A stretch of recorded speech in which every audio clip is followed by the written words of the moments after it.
Good morning friends. आज हम income tax का रिटर्न का स्टेटस कैसे चेक करते हैं उसके बारे में बातचीत करेंगे।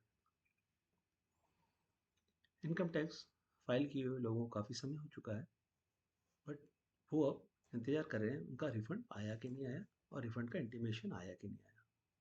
तो इसके लिए क्या होता है, इनकम टैक्स फाइल करने के बाद में 45 टू 60 डेज़ का टाइम पीरियड प्रोसेसिंग में लेते हैं, जिसमें उनके एक असेसिंग अफसर्स होते हैं। वो असेसिंग अफसर्स आपके द्वारा फाइल किया गया इनकम टैक्स या आपके सीए द्वारा फाइल किया इनकम टैक्स को वेरीफाई करते हैं, चेक करते हैं आपके 26 एएस और एआईएस के थ्रू। अगर उसमें कोई ऑब्जर्वेशन पाई जाती हैं तो आपको इसका इंटीमेशन आ जाता है, और अगर कोई ऑब्जर्वेशन नहीं होती हैं तो वो प्रोसेसिंग में डाल देते हैं, और ये एआई आर्टिफिशियल इंटेलिजेंस के द्वारा ही इसको प्रोसेस किया जाता है। और प्रोसेस होने के बाद में फिर जैसे प्रोसेसिंग का मैसेज आता है उसके एक हफ्ते के अंदर आपका इंटीमेशन आ जाता है कि आपका रिफंड सेंड कर प्रोसेस कर दिया गया। और जैसे ही रिफंड प्रोसेस हो जाता है आपके बैंक को इंटीमेट कर दिया जाता है, और बैंक अकाउंट वेरीफाई है तो बैंक अकाउंट वेरीफाई होने पर वो आपका पैसा आपके अकाउंट में डाल दिया जाता है स्टेट बैंक द्वारा, एसबीआई द्वारा। नाउ इसके लिए एक प्री रिक्विजिट सर्विस है। क्या रिक्विजिट सर्विस है? इसमें प्री लॉगिन, बिना लॉगिन किए भी आप इसके लिए अप्रोच कर सकते हैं। इसमें आपको आपका एक्नॉलेजमेंट नंबर पता होना चाहिए जो आपने आईटीआर फाइल की है, और आपके पास एक वैलिड मोबाइल नंबर जिसपे आपका ओटीपी आ सके। ये दोनों चीज़ें होनी चाहिए। एंड पोस्ट लॉगिन का मतलब ये है कि आप पहले आप अपनी साइट पे जाकर अपना आईडी और पासवर्ड डालिए, और साइट खुलने के बाद में देन आप अपना स्टेटस चेक कीजिए,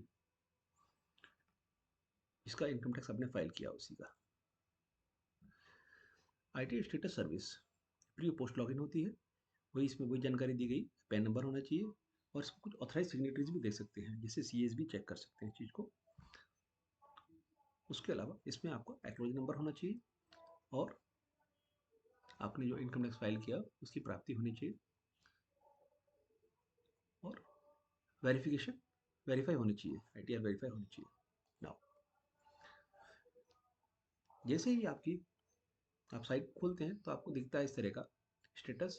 इसका मतलब ये है कि आपका डिमांड नहीं था, बट आपकी इनकम टैक्स आपने जो फाइल की थी, जैसे इसमें दिखा रहा है कि 9 जून को फाइल की थी, तो 4 जुलाई को प्रोसेसिंग में गई, और 4 ही जुलाई को process with no demand no refund. तो नो डिमांड नो रिफंड होता है, तो इस तरह का एक ब्लू कलर में आपको इंटीमेशन आता है आपके मेल आईडी पर, और एसएमएस भी आ जाता है। देन अगर आपका रिफंड होता है, इन दैट केस जैसे आप साइट खोलते हैं तो अब इस तरह से इंटीमेशन आता है, इसमें आ जाता है जैसे इसमें लिखा हुआ है रिफंड इशूड।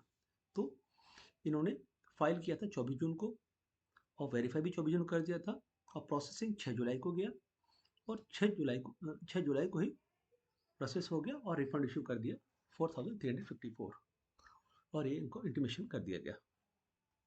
और इसके लिए जब हमारा रिफंड होता है उसके लिए ग्रीन कलर का हमारा इंटीमेशन आता है हमारी मेल आईडी पर, और उसको खोलने के लिए आपको आपका पैन नंबर फॉलोड बाय आपका 6 digit date of birth, MMDD YYYY, उस तरह से इसको खोलेंगे तो दिख जाता है। जनरली क्या हम आईटीआर की साइट पे जाएंगे तो आईटीआर लॉगिन करेंगे गूगल पे, और यहाँ पर एक इंटीमेशन आता है नो योर आईटीआर स्टेटस। इसको क्लिक करेंगे तो ये बताता है कि आईटीआर को कैसे आप प्रोसेस कर सकते हैं, वही जानकारी यहाँ पे रहती है। इसको देख के आप समझ भी सकते हैं कि कैसे कैसे इसमें कार्रवाई करनी है। नाउ आप साइट पे गए, रजिस्टर्ड हैं तो अच्छी बात है, नहीं तो लॉगिन करके भी कर सकते हैं। अभी बिना लॉगिन किए अपन एक बार कोशिश करके देखते हैं इसमें क्या दिखा रहा है। ये नो योर रिफंड स्टेटस, जैसे इसे क्लिक करेंगे तो ये बोल रहा है कि नहीं, आपको पोस्ट लॉगिन आपका रिफंड स्टेटस चेक कर सकते हैं। तो आपने क्या करना है, लॉगिन करके अपना आईडी और पासवर्ड डालना है, और जैसे आईडी पासवर्ड डालेंगे तो इस तरह से आपका साइट खुल जाएगा, और यहाँ पर आप ई फाइल में जा करके व्यू फाइल रिटर्न्स आपका रिटर्न जो आपने फाइल किया वो सिस्टम पे शो करना शुरू कर देगा। इस तरह का आएगा। अभी इसमें लिखा है process with no demand refund. No demand no refund है तो आपको कुछ पैसा नहीं मिलेगा। फिर भी आप देखना चाहें तो यहाँ व्यू डिटेल्स में जा सकते हैं। तो व्यू डिटेल्स में आप जाएंगे तो यहाँ पर आपको दिखाएगा process with no demand refund. तो इसमें कोई डिमांड नहीं, कोई रिफंड नहीं। अगर रिफंड होता तो शो करता। बस इतनी सी कार्रवाई है, वैसे आपको पता चल जाता है।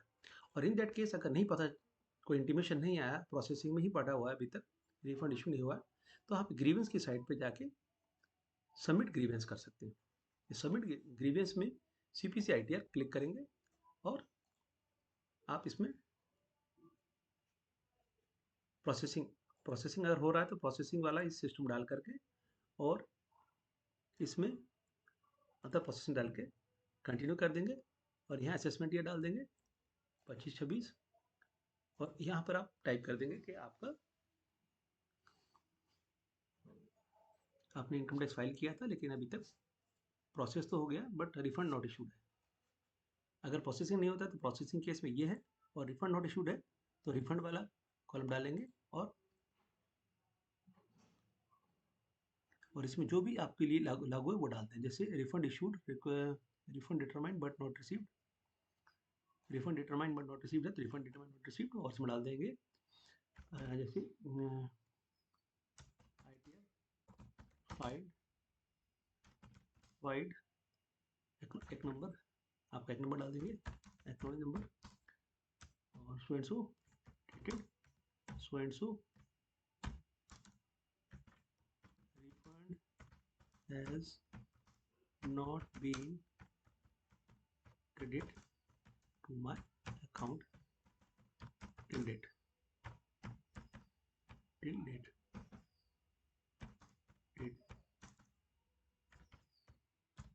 request to the needful।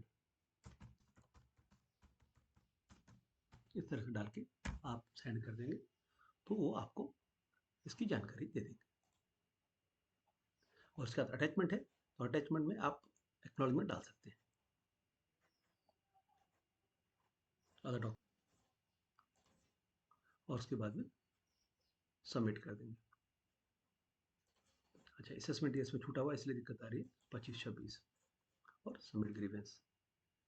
Grievance submit हो जाएगा और आपको उसका पक्का इंटीमेशन देते हैं वो लोग। इंटीमेशन कैसा आता है, जैसे ये देखिए पिछली बार का ये intimation order receive but not refund received, ये पिछला हमने पुराना डाला था तो इसका रिप्लाई इस तरह का वो लोग इस तरह से रिप्लाई देते हैं कि dear tax payers as verified by CPC, ये आपका pre validated bank account refund determine हो गया, बैंक को सेंड कर दिया गया और आपका पैसा आ जाएगा। इस तरह से वो इंटीमेट करते हैं। अगर आपको मेरा ये वीडियो अच्छा लगा तो इसे लाइक करें और मेरे चैनल को सब्सक्राइब करें। और अभी कुछ और कुछ जानकारी चाहते हैं तो मुझे